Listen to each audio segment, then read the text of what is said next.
In 2013, the Carnival Triumph became an unwitting symbol of the cruise industry's vulnerabilities and challenges.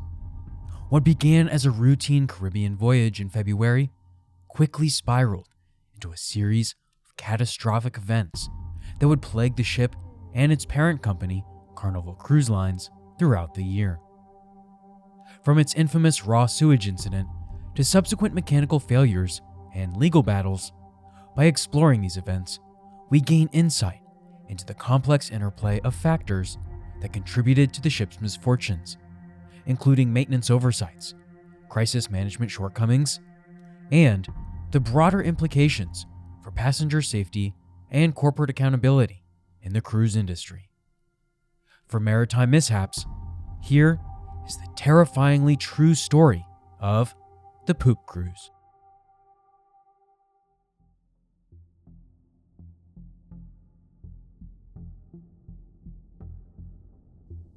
Carnival Sunrise, formerly Carnival Triumph, stands out as a remarkable vessel in the Carnival Cruise Line fleet.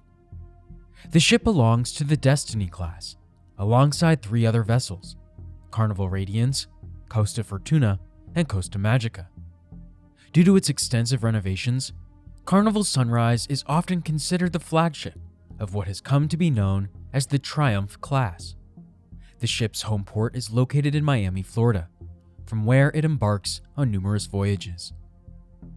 The Destiny class made its debut in 1996 with the introduction of Carnival Destiny, which held the title of the world's largest passenger ship at the time. This groundbreaking vessel was the first to surpass 100,000 GT in gross tonnage.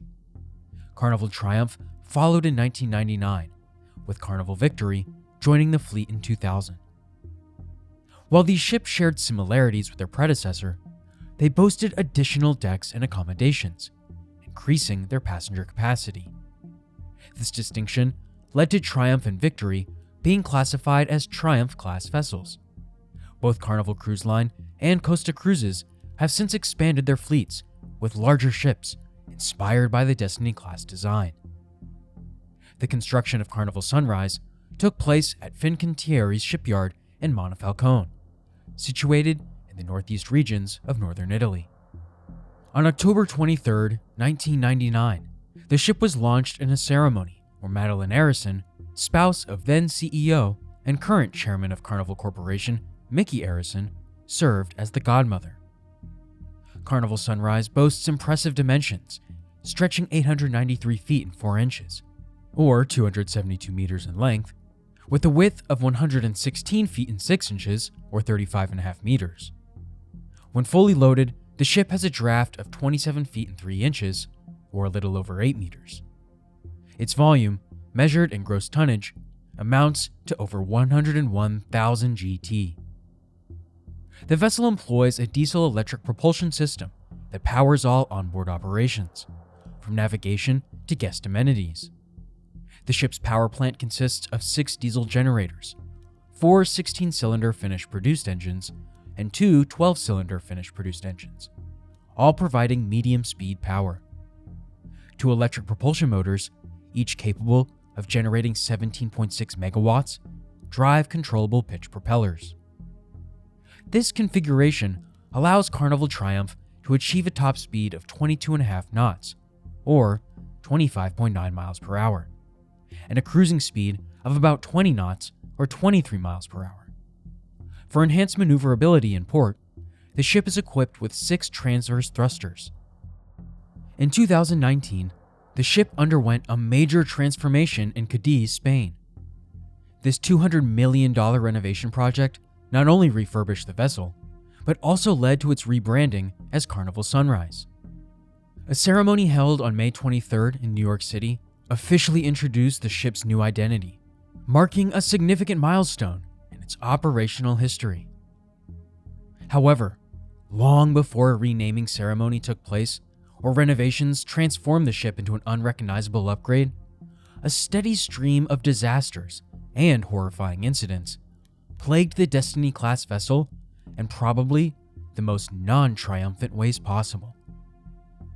The first occurred in 2012, when a federal judge mandated that the Carnival Triumph The vessel, operated by Carnival Corporation, remained docked in Galveston, Texas. This decision stemmed from a $10 million legal claim filed by relatives of a German tourist who perished in the Costa Concordia tragedy off Italy's shores. The case brought to light ongoing issues surrounding maritime passenger safety. A U.S. magistrate approved a detention order for the Carnival Triumph on that Tuesday. The ship, which regularly departed from Galveston and could host 2,800 travelers at a time, was actually owned by the same parent company as the ill-fated and aforementioned Costa Concordia. This legal action, initiated in a Galveston federal court by the family of Siglinde Stumpf, leveled serious allegations against the cruise operator. U.S. Magistrate Judge John Forshner determined that the prerequisites for this maritime claim were satisfied, authorizing the temporary seizure of the Carnival Triumph. While the ship could offload passengers and goods and navigate between various port berths, it had to wait for a formal hearing. At this proceeding, the claimants would have needed to present their case for maintaining the ship's detention. Carnival, which held the position of the globe's largest cruise company, never offered any statement regarding the court's verdict. The Carnival Triumph was set to embark on a 5-day journey to Yucatan and Cozumel around the same time, but those plans were put in jeopardy due to the legal proceedings. The Costa Concordia incident, which claimed at least 25 lives in the previous January, had prompted intense scrutiny of cruise industry practices and safety measures. Eventually, the Triumph was allowed to set sail after the lawsuit was handled later that year. Unfortunately for the owners and operators of Carnival Cruise Line, this hiccup wasn't the only blight on the company's record. In fact, they were probably hoping and praying for a third-party lawsuit when 2013 arrived and delivered the year from hell for maritime incidents.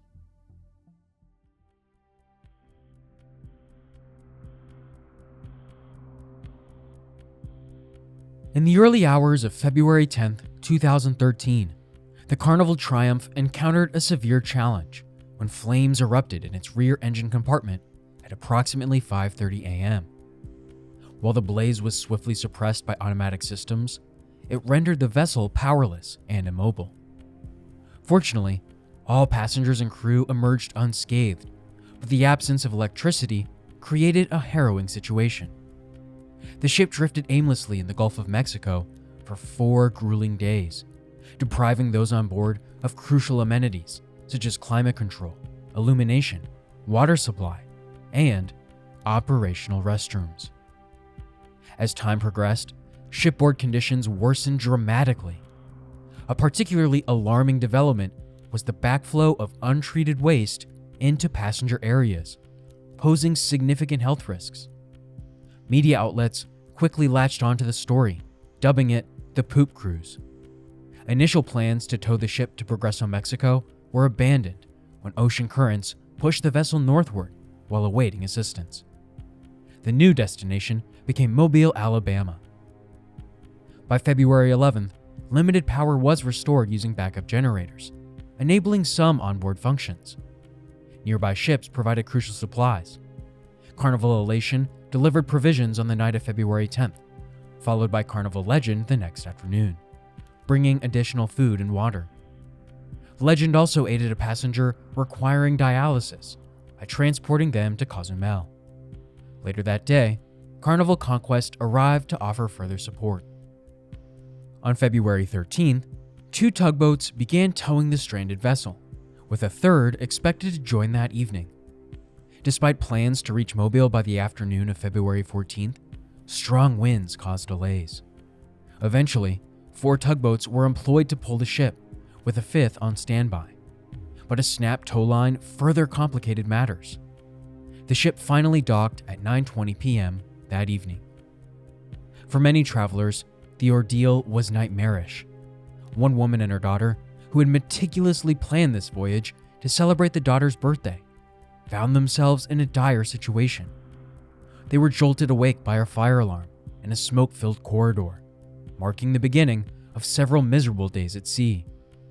Human waste accumulated in bags outside their cabin, creating a revolting scene on their deck. The mother described the horrifying sight as biohazard bags filled with raw sewage lining the floor. It was undoubtedly repulsive. In the aftermath, multiple organizations launched investigations, including the Bahamas Maritime Authority, U.S. Coast Guard, and National Transportation Safety Board. As the Carnival Triumph was registered in the Bahamas, their maritime authority spearheaded the inquiry. Preliminary findings, released on February 18th, indicated that a fuel leak in a flexible return line from the ship's No. 6 diesel engine had caused the fire. The fuel had ignited upon contact with a hot surface. Notably, the Carnival Triumph had shown signs of trouble prior to this incident. On January 28, 2013, just 2 weeks earlier, the ship experienced propulsion issues that delayed its return to Galveston, Texas by 5 hours. This delay forced the cancellation of a scheduled stop in Cozumel due to reduced speed. During the ship's time in port, the U.S. Coast Guard Marine Safety Unit conducted an inspection, uncovering an electrical short in a high-voltage generator box. This was identified as a safety concern, and the ship was given until February 27th to address the issue. Tragically, this problem remained unresolved when the engine room fire broke out on February 10th, leading to the catastrophic power loss and one of the most infamous cruise ship incidents in recent history. The Carnival Triumph incident of February 2013 exposed significant safety lapses within the Carnival Corporation. As the cruise embarked, only 2/3 of the ship's generators were fully operational, despite known fire hazards across multiple vessels in the fleet, including the Triumph itself. This revelation suggests that the ship was potentially unfit for sea travel from the beginning of its journey. Miami-based Carnival Corporation was reportedly cognizant of the fire risks aboard the Triumph. Crucial preventative measures could have been implemented to mitigate these risks, but were overlooked in setting the stage for the disastrous fire that ultimately crippled the vessel mid-voyage. The root of the problem traced back to diesel generator No. 6, which ultimately ignited during the ill-fated cruise. The ship's engineer reported that this particular generator had been overdue for servicing for more than 12 months, frequently violating international maritime safety regulations called SOLAS, or Safety of Life at Sea. Maintenance logs consistently flagged the same issue: inadequate upkeep of diesel generator No. 6. Despite this, Carnival maintained that the generator fire was unrelated to the lack of maintenance. Concurrently, another grave issue surfaced within the engine compartment: defective fuel conduits. Following a fire incident on the Costa Alegra, another Carnival-owned vessel, an internal probe uncovered a widespread problem with a specific type of flexible fuel line. In a span of 24 months, 9 fuel leak incidents had occurred due to these faulty lines, further compounding the mounting safety concerns. While Carnival insists the Triumph fire was an isolated incident, the company has since earmarked $300 million for a comprehensive safety upgrade across its fleet. These enhancements primarily focus on improving fire detection and prevention systems in engine rooms, aiming to prevent similar occurrences in the future. This incident marked the 4th engine room fire resulting in power loss for a Carnival vessel, following similar events on the Tropical in 1999, the Carnival Splendor in 2010, and Costa Alegra in 2012, all operated by a Carnival subsidiary at the time. Nevertheless, Carnival has contested lawsuits from passengers affected by the Triumph fiasco. The company points to a clause in its cruise ticket agreement that explicitly states there is no assurance of a safe journey. This contract disclaims any guarantees regarding the vessel's seaworthiness, food quality, or onboard sanitary conditions. In a response to the incident, Carnival introduced a Great Vacation Guarantee, promising 110% refunds to dissatisfied customers. However, the Triumph incident has raised serious questions about the company's prioritization of passenger safety and its management of known risks prior to the voyage at large.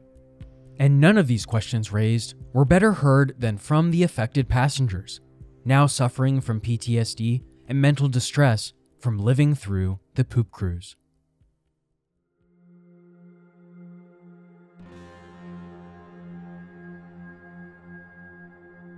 A year following the Carnival Triumph incident, passengers continued to wrestle with the psychological aftermath of their ordeal. During the initial civil trial related to the event, one brave woman, among 31 passengers, initiated legal action against Carnival Cruise Lines, claiming negligence led to the calamitous voyage. The plaintiff, a 54-year-old with children and grandchildren, provided a vivid account of the appalling conditions aboard the disabled ship. Passengers endured days of extreme heat, malfunctioning restrooms, scarce provisions, and near-complete darkness. Fearful and uncertain of their fate, they gathered on deck as the vessel was slowly towed to shore. She recollected the profound relief upon finally contacting her mother by telephone after the ship reached Mobile, Alabama. The woman tearfully described imploring her mother for immediate retrieval, as her dream vacation had devolved into a harrowing experience. Her testimony was one among many from passengers, detailing persistent emotional and psychological challenges. The lawsuit aimed to establish Carnival's accountability for these damages and determine appropriate compensation. In an unexpected legal decision, U.S. District Judge Donald Graham ruled Carnival culpable for the Triumph fire due to negligence. Graham invoked a legal principle that suggested such incidents typically stem from some form of negligence. The judge concluded that Carnival had inadequately maintained the vessel, contributing to the disaster. However, Graham also determined that the company had not breached its passenger contract, as the cruise tickets made no assurances of safety, seaworthiness, or sanitation. Despite being found responsible for the fire, Carnival was not obligated to pay punitive damages. The judge found no evidence of deliberate misconduct, limiting passengers' compensation to awarded damages for their suffering. Testifying passengers described not only fears for their lives, but also the deplorable conditions they endured. Another woman, a 74-year-old grandmother with Parkinson's disease, recalled her mental anguish as the ship listed after the fire. Her husband, who had diabetes and a leg injury, was unable to take his medication for several days. The couple, on the cruise as a family gift, spent days navigating slippery staircases while fearing the ship sinking. A third anonymous woman and fellow passenger testified about the unsanitary and hazardous conditions aboard. She described wading through water, sewage, and waste covering the floors. Her mother also recounted her struggles with severe diarrhea and the scarcity of functioning toilets. Both women feared for their safety throughout the ordeal. Many passengers expressed similar feelings of fear and helplessness. They testified that Carnival did little to communicate or alleviate their suffering during the incident. Michelle Key expressed her frustration, stating that Carnival did not care about their passengers. She believed the ship should never have departed if there were known safety issues. The trial highlighted the extent of emotional and psychological injuries caused by the Triumph disaster. While physical injuries were uncommon, many passengers continued to suffer from the mental trauma of the experience. Plaintiff's attorney, Frank Spagnoletti, argued that compensation should range from $30,000 to $1 million, depending on the severity of injuries.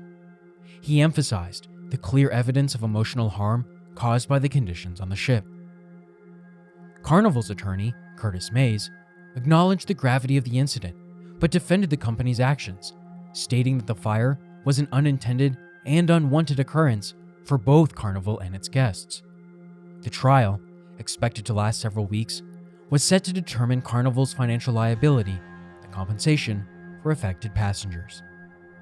And, as a cherry from hell on top, on April 3, 2013, the Carnival Triumph faced yet another challenge while undergoing repairs in Mobile, Alabama, following its February fire incident just 2 months earlier. Fierce gusts reaching gale force intensities swept through the area, causing the vessel to break free from its moorings. The untethered ship drifted and collided with the Dredge Wheeler, a nearby U.S. Army Corps of Engineers vessel. This impact resulted in a 20-foot tear and damage to the ship's railing, though fortunately, the damage remained above the waterline. The Triumph's uncontrolled movement finally ceased when it came to rest against a cargo vessel. The U.S. Coast Guard and tugboats swiftly responded to the emergency. However, the severe weather conditions led to more than just ship damage. A 65-foot section of dock collapsed due to the extreme winds, and 2 workers who were inside a guard shack on this section were caught in the incident. While one worker was rescued from the water and transported to a hospital, the other worker's fate was tragically sealed. After 9 days of searching, the missing worker was discovered deceased. The damage sustained by the Carnival Triumph during this storm extended its repair timeline by an additional 10 days. Consequently, the cruise line was forced to cancel 2 more scheduled voyages. And after addressing all of the issues stemming from both the February fire and the April storm, the Carnival Triumph finally resumed its regular service on June 13, 2013. It will be hard for another single ship to ever mirror Carnival Triumph's tumultuous journey throughout 2013.